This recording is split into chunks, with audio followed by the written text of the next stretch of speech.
If you want to plan your life well, what you have to do is, wherever you are staying as a student, it's not all the time the case. Sometimes you might get a job and you have to move from your parents. But if you happen to be lucky and get a job at where your house is, don't move from the house. Stay with your parents for 5 years minimum and save the money, because your rent takes about 35% of your income. But if you are staying with parents, your parents in Africa and Ghana especially, parents do not charge rent. Elsewhere in America, when you are working, you pay rent to your parents, but here no. So what you have to do is, you save the 35% of your income, and that in 5 years becomes your capital. A friend who will move from his parents' home because he has a new girlfriend will spend the 35% of his income to rent a place, and that eats into your capital. So your purchasing power dwindles. If you receive 100 cedis and you are paying 35 cedis rent, you have 65 cedis left. Food, transportation, electricity cost. Electricity is not part of the rent charge. So by the time the month ends, your 100 cedis, you have maybe 5 cedis left. So 5 cedis for 5 years and 35 cedis for 5 years. Multiply it and see. The 5 cedis by 5 will give you 25. Okay, 5 times 5 will be 25. And 5 times 35 is 175. Who has saved money and has a purchasing power or a capital to save and invest. So you can start from here, especially the ladies. Whatever your money your parents are giving you, you can start buying hair products, sell to the students who wants to live lavishly. Yes. All right, abusia kene Japan, abusia wakana ho.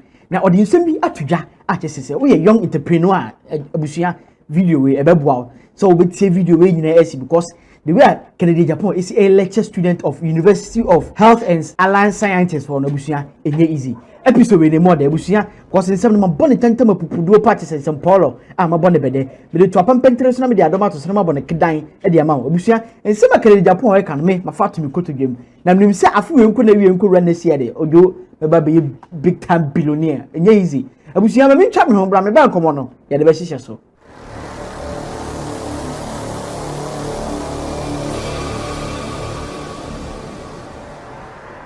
Abusia yaba ne yaba over the weekends na ya Kennedy Japan Ecosia University of Health and Allied Sciences abusia ensema Kennedy Japan adi tudwa na abusia emu ehwam atese o beginning no we dey encourage students no so omo homodin na abrabo no enye bete na mo bo homodin a enye ma bi ebeba fo mama na omo nye focus o ade bi a omo bayem na ade bi a bayebian ebewie wie yentie Kennedy Japan emra. Today you are inviting Kennedy Japan to come and speak to you.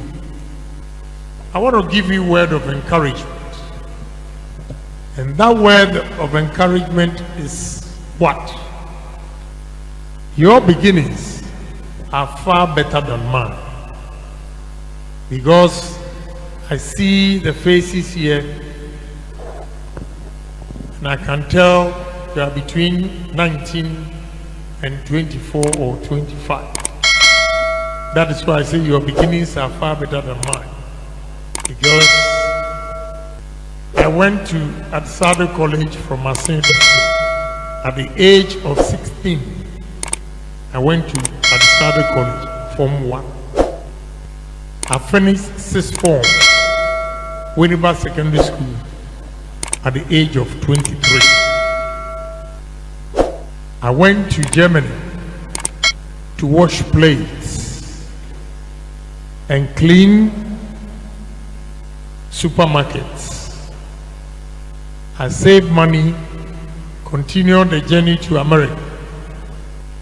In America, I worked at the bakery,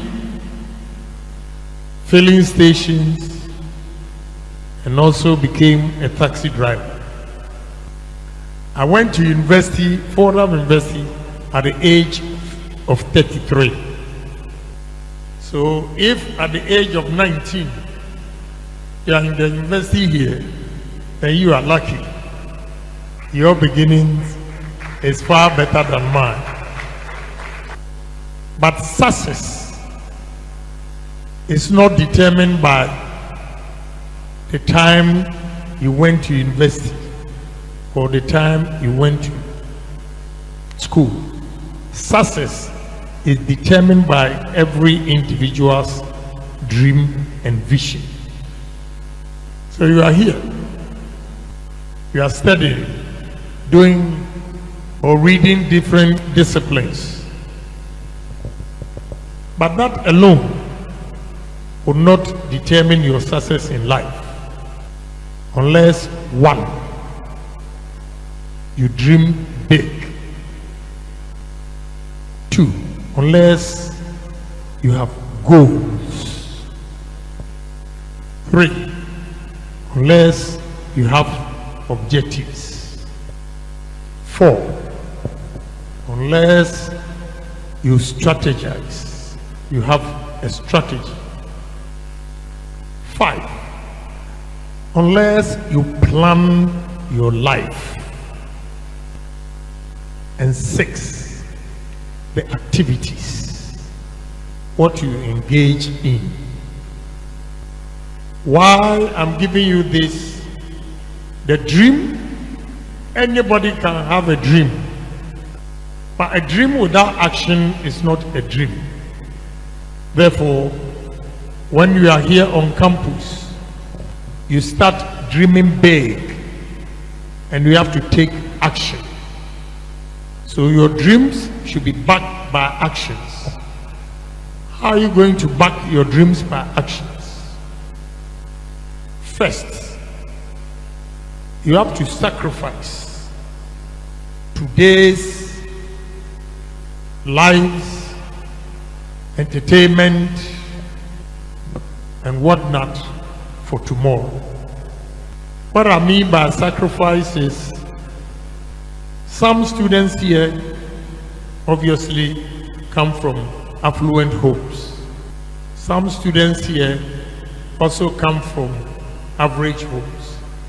Some students also come from poor homes, but because of their brains, they manage to come here. What I want to assure you is that it is not where you come from that determines your success. It is your dream and how you foresee the future or life that determines your success. So if you want to be an entrepreneur today, you can start from tonight.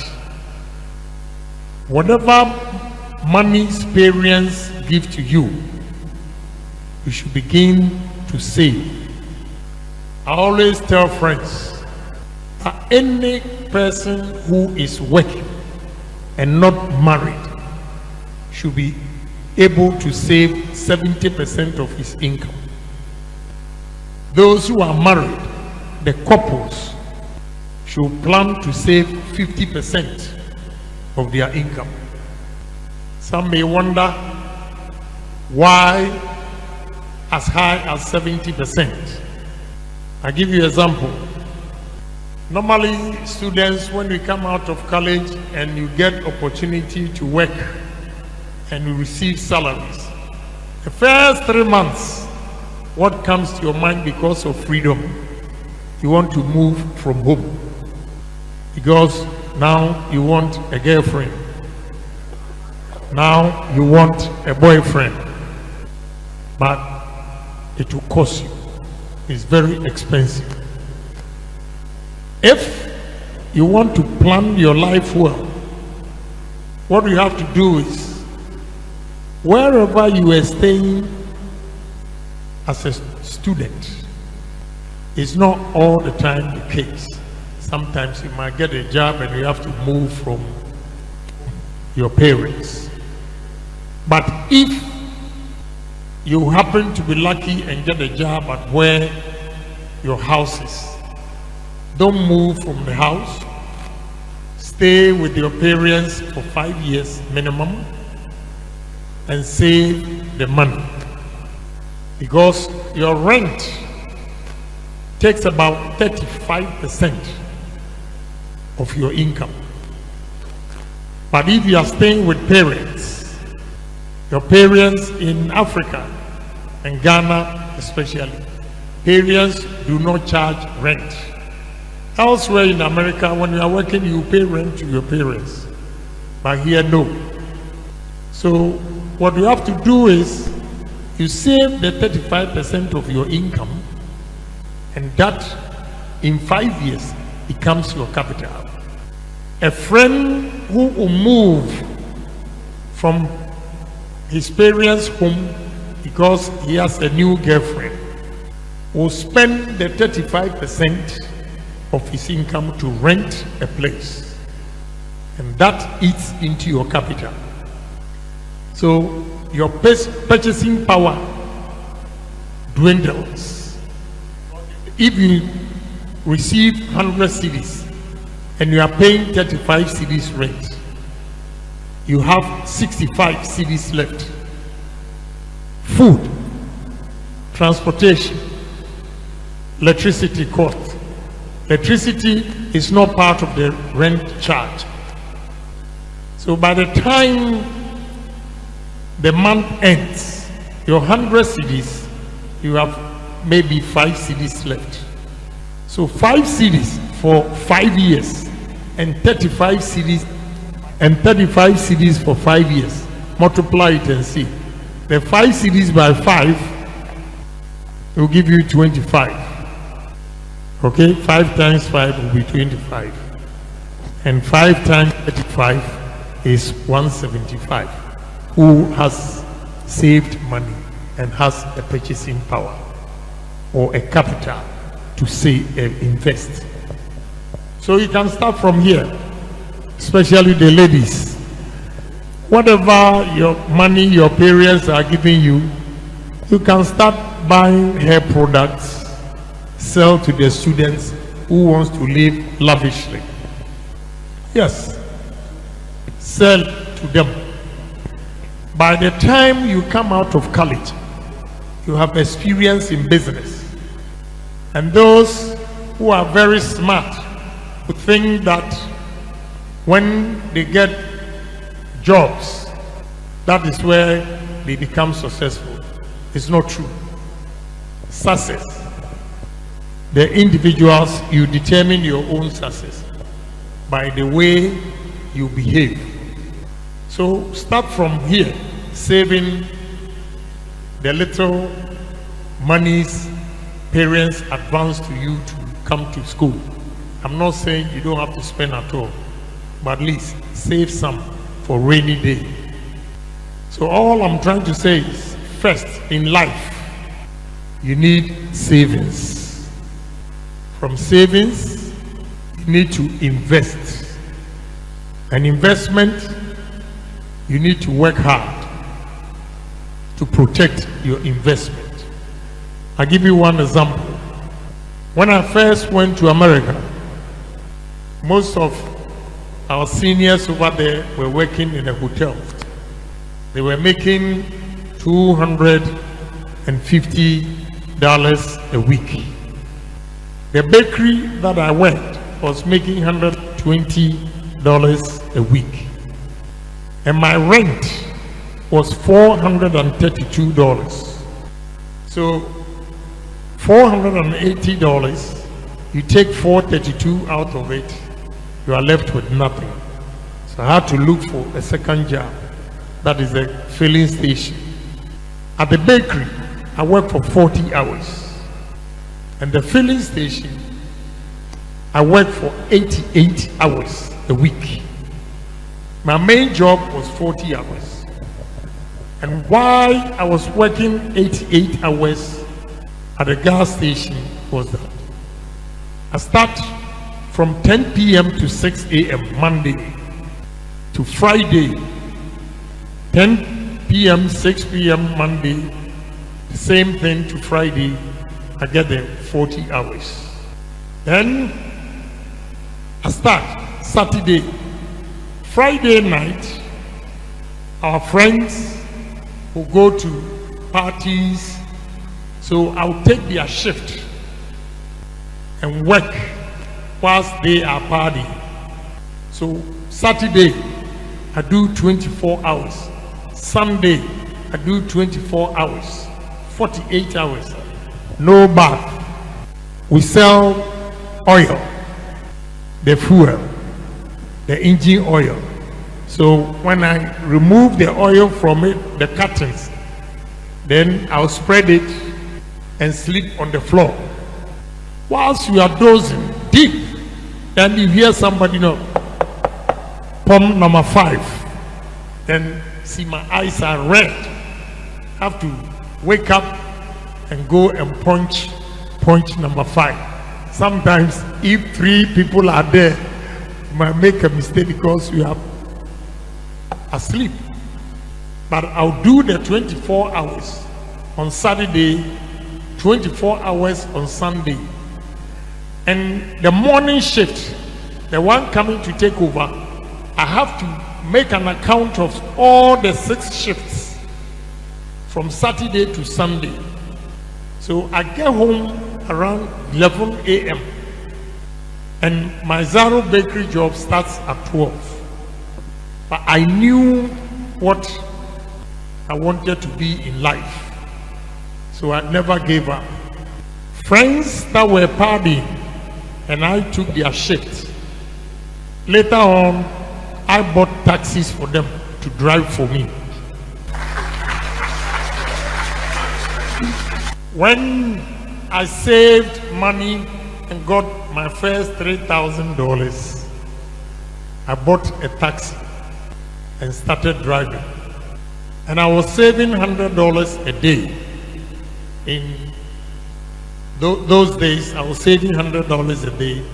And I'll make sure every month, minimum, I save $3,000. I'll go to auction, buy a used car, Caprice, Impala, or whatever. Then, in America, if you are driving taxi and they put something called partition, bulletproof. If not, somebody will just kill you. So with the bulletproof, the insurance and everything, $3,000, I give it to a driver for $40 a day. And I don't want to hear anything unless you take the car to the mechanic. If you take the car to mechanic and you don't tell me, they are still going to give you my $40. So 7 days, $280, and I was also making $700 a week. I bought my first house April 1988 for my mother at the age of 28 when they were moving my mother from. My stepfather went on pension. I'm not saying anything to disgrace him, but he didn't have a place to live. So when he went on pension, they allowed him to stay in his flat for 6 months, and they moved his things out of the house where they were staying. That's now Flagstaff House, Jubilee House. It was WO's quarters. That's where my parents were staying, and they moved them. But I was able to buy a house, $24,000 in 1988. I gave it to Azuma Nelson and his manager to come and make the deposit for me. Meanwhile, the seniors that I met, if you ask them $10,000 that time, they couldn't have that in their account. I didn't even have green card that time. And I worked so many hours because I had a vision, I had a dream, I had a foresight, and challenged myself. Said, one day I will be somebody. Abusia na second Agyapong ni profile mo bia to horom je say abrabo no anfa ne bete wansa ma na so ha osam mo ideas about entrepreneurship. Yes, wa pese wa ye wa adwuma ne adade ebeboa wa abusia nko so na taking. So every individual, if you want to be an entrepreneur, you should have a vision. With a vision, you should have courage. Courage in the sense that you should be able to take risk. The future belongs to risk takers, not security seekers. What I mean by risk takers is that, you know, professor here with PhD, everything, because he's working, he becomes security seeker because instead of setting up his own institution, whatever money he makes here, he will go and buy treasury bills for somebody to manage the treasury bills for him, because he's afraid to lose the money. Such people, they make money, but they always become average people because they are scared to take risk. So those who take risk and invest their business money in businesses are always going to make more money than those who always protect what they have. So you have to gather the courage and take risk.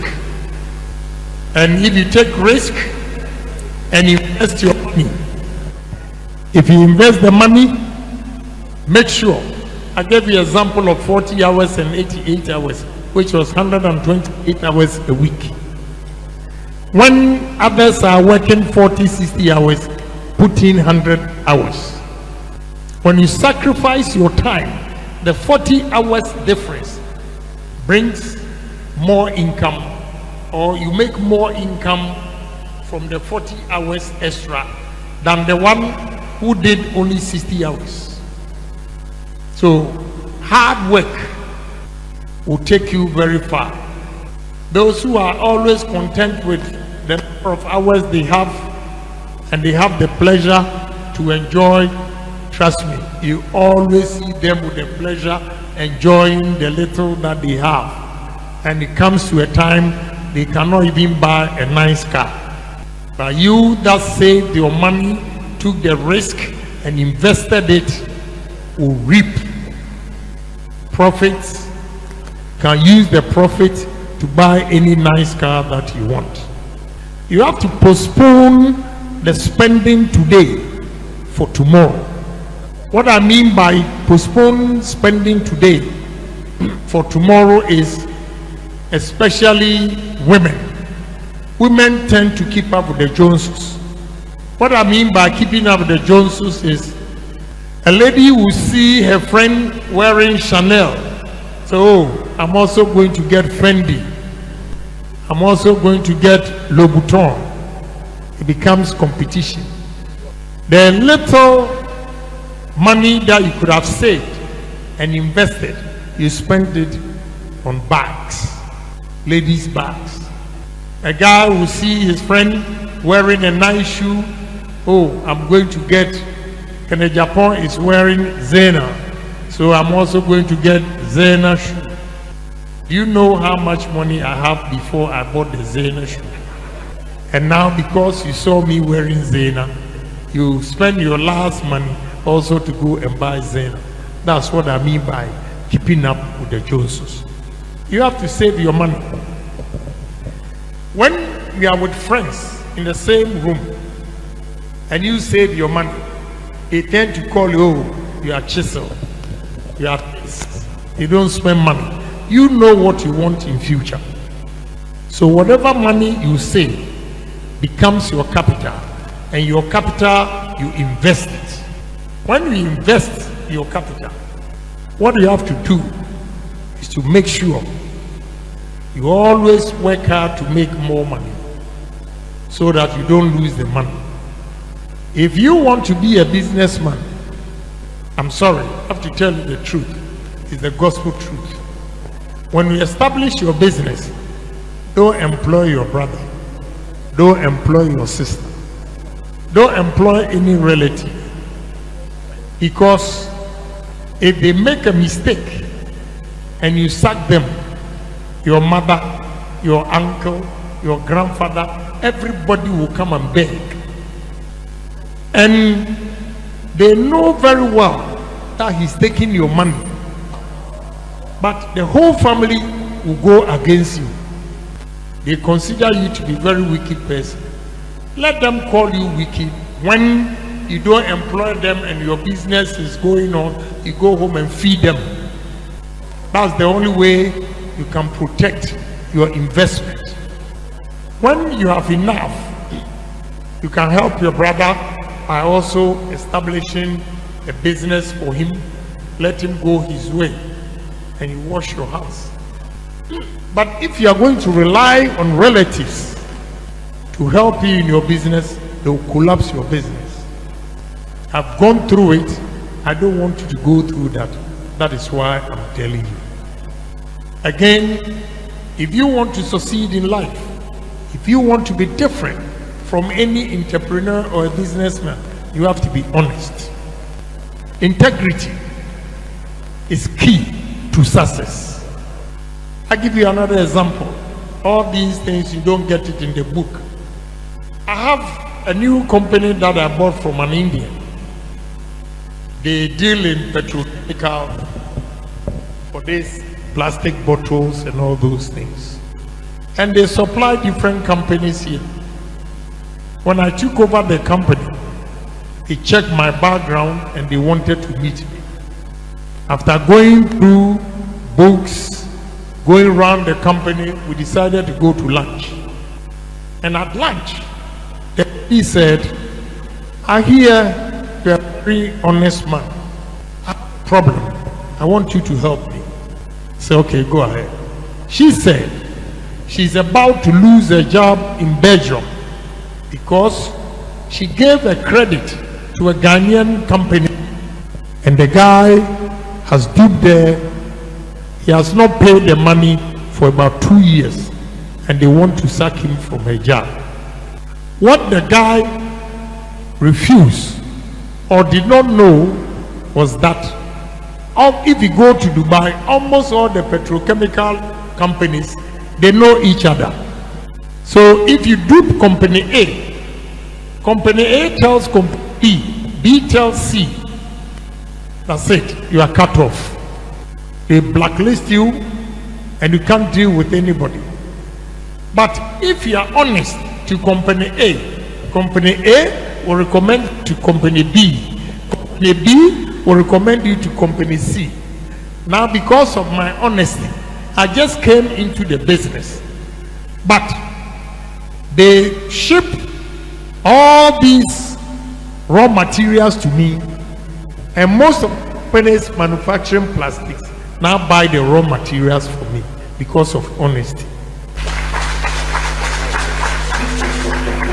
So honesty is key to success.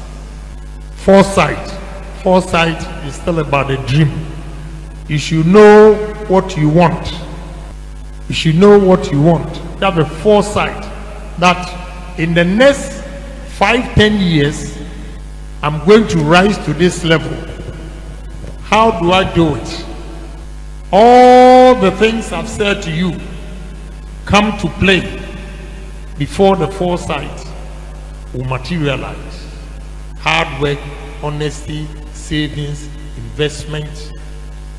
Is one who has the vision, who have all these things, and you have the foresight to project that in the next 10 years the market will be saturated, and therefore have to branch off into another business. This is how you have to read the market. So anybody who has a foresight can predict what will happen tomorrow will always be a better businessman or entrepreneur than the one who does not think of tomorrow but wait for tomorrow. You have to stay focused. When you are doing business, there are economic turmoil that will happen, but you just don't give up. Once you've decided to attain this level, there will be challenges on your way, but you don't let the challenges impede your progress as you expect. Turmoil, economic turmoil. Let me give you one example. Just recently, you see America and the rest of the world are fighting on tariffs, and because of that, the economies of the developing countries are suffering because of dollar fluctuations and those things. When you were planning, you did not anticipate that Trump will take over, and now he also want to make more money for his people or his country because he feels the rest of the world are cheating them. It was not part of your thinking or whatever you wanted to do. So if it does happen like that, because you are staying focused that this is where I want to reach, and there are economic turmoils that can happen, you begin to guard against that before it even happens. So if it happens, you cushion yourself with what you have saved. Let's say if you make a profit of 100 cedis, you plow back 70 into the business and save 30 for unknown tomorrow, which can be the economic turmoil that we are going through. When you do that, you are focusing. And when you stay focused, others who do not save some of their revenue or profit and take the risk to put all the 100% in, if there's a downturn in the economy, they suffer more. So sometimes you take risk, but some of the risk you have to calculate it. If you don't calculate it and you be greedy, or you are greedy to put everything in, you will lose all. So when you stay focused, you'll be able to cushion yourself when there's economic turmoil or downturn in the system. So anybody who wants to be an entrepreneur can do so. Don't think you are a first-class student, and because you are a first-class student, that alone determines your success in life.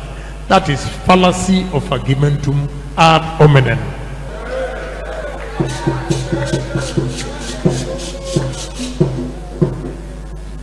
If you are brilliant, it paves a way for you. You have the advantage, all right. But if you don't go further than that and you become complacent, I was talking to one of my daughters in Yale. She's very brilliant, but she's confused. When I advise her, she doesn't take it. She rather takes advice from her professors. But I have studied the market. I'm an employer, and I know professions that pay good money. But she thinks she's brilliant, and therefore it's automatic that she's going to be rich. I told her, you are joking. Because in Adisado College, my best position was 23 out of 144. But they know that that guy, when I speak English, they were laughing at me. Come here, Agyapong, anu blofu cheme.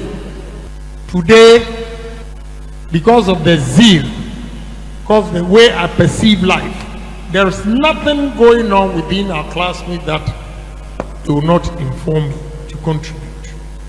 And obviously, I'm the biggest contributor.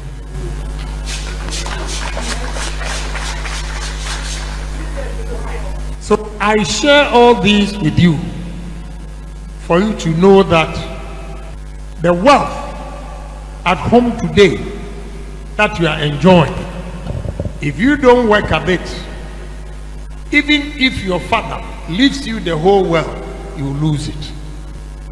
You lose it. But those of us from poor home who are aggressive to succeed, one day your aggressiveness will pay off.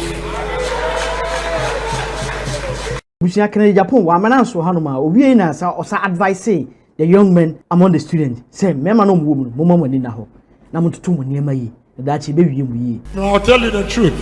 Young men here, you should always turn your misfortunes to be blessing. Why? Maybe I had brains, all right, but I was not from a rich home. So I was disappointed 3 times by girls. And that actually propelled me to be successful. The reason being that I went to a boys' school at Sabe College. It's all boys. On vacation, I don't know these days if you have it, they call vacation classes. So we used to go vacation classes and we meet ladies over there, miss, you know. And my contribution in class, some ladies fell in love with me.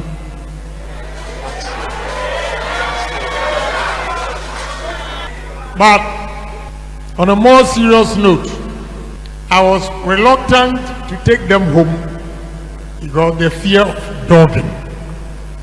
When they go to my house and they see where I live, they don't come again. So I didn't want to take them home. One of them, I took her home, and my stepfather's furniture. I don't know who has read No Longer at Ease by Chino Achebe. He described his first furniture as me and my wife. That time, my stepfather had a furniture, 3 sets, 3 in 1, 2 in 1, and 1 single. And he put a white sheet around it and put plastic on it so that the white would not be dirty. Now one of the chairs, the leg was broken and I forgot. So when the lady came to my house and I asked her to sit, you know, the lady sat and she fell. And she was exposed. She was so offended, she felt I deliberately or intentionally set her up. She has never experienced poverty before. So she went. I walked there from Asalam down, from Kokomlemle to Asalam down, apologized. Still, she didn't get it. The other one too, my happiest moment was going to 6th form. So lower 6, I had a girlfriend at Accra High School. Now it was just a girlfriend who told me. you got what I mean. Because even 6th form, even when I was in 6th form, I had no place to sleep. I was sleeping on the couch on the last floor of the barracks. Yeah, I would take my mattress, put it down and sleep. So if I say girlfriend, don't get me wrong.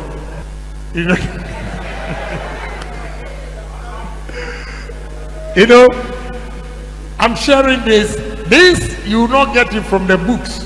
That's why I'm sharing with you. So I had an economic book written by B.A. Menu, Tia Ahmedia. It's titled Economics Made Easy. I gave it to my girlfriend because she was in Form 5, I was in lower 6. But when I went to the sixth form, the first term, I realized I still need that book. BA Menu was very good, very simple.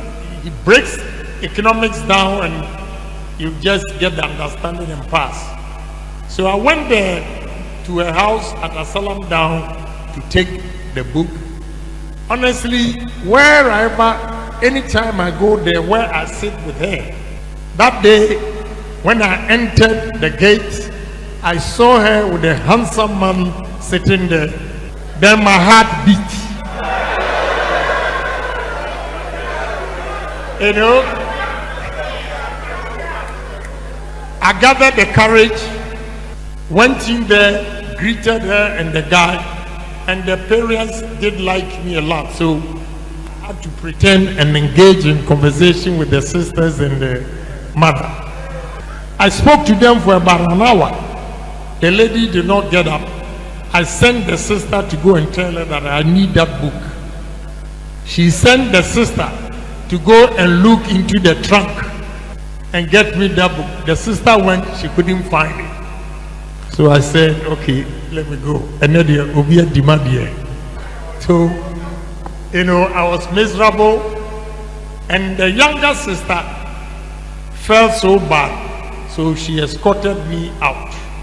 And I told her sister, tell your sister, one day I'll be somebody. You know, the next day in the afternoon, she actually came to my house when I was packing my things to go back to school and said to me, what did you tell my sister? The guy that you saw, that time they had just started building Joe. And that was the first time I heard wall-to-wall carpet. When you go to the guy's house, their living room, wall-to-wall. Wall-to-wall means the carpet. Those days, the carpet, most of the homes, the carpet was just in the middle. But the rich guys have started, you know, carpet a whole living room from one wall to the other. So he called it wall-to-wall. She said so many things to me. And I said to her, Janet, one day I'll be somebody. So that motivated me to work hard. And one day, I was on a British Airways flight. That poor Lazarus, that he disappointed me, saw me in the first class, British Airways. Then, according to her, she waved. I didn't see, because we always go first before business, then economy. So when I entered the first class, I saw a lot of friends that I knew at the business class. So I came back to talk to them. Then she waved at me. So I saw her and went to her place at the economy. Then she said, oh, I was trying to come to your place, but the flight attendants stopped me. And I asked her a question, Janet, why? Are you not a Christian? You don't read Bible? The Lazarus and that rich man. The rich man was asking Lazarus just to put his finger in the water and give a drop.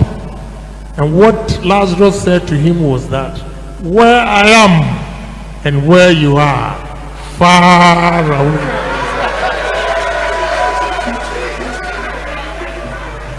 You know, I'm sharing this with you for you to know that my life was not rosy. It was not on a silver platter. I had to struggle to get to where I am today. And even where I am today, I want to go further than that. So, I normally share my personal experience. Some people don't want to do it. I don't feel shy. I have to tell you, just to motivate you, so that when you are thinking, you say that if Agyapong, that poor boy from Agyapong, has been able to make it. I say I can also do it. Can also do it. And even do it better. Yes. And say to yourself, just as I said to the girls, one day, I'll be somebody. One day, I'll be somebody. And you'll be somebody. I know the organizers yesterday, they were struggling even to pay for the auditorium here. I gave them go ahead. So I'm here with 20,000 to settle your bills.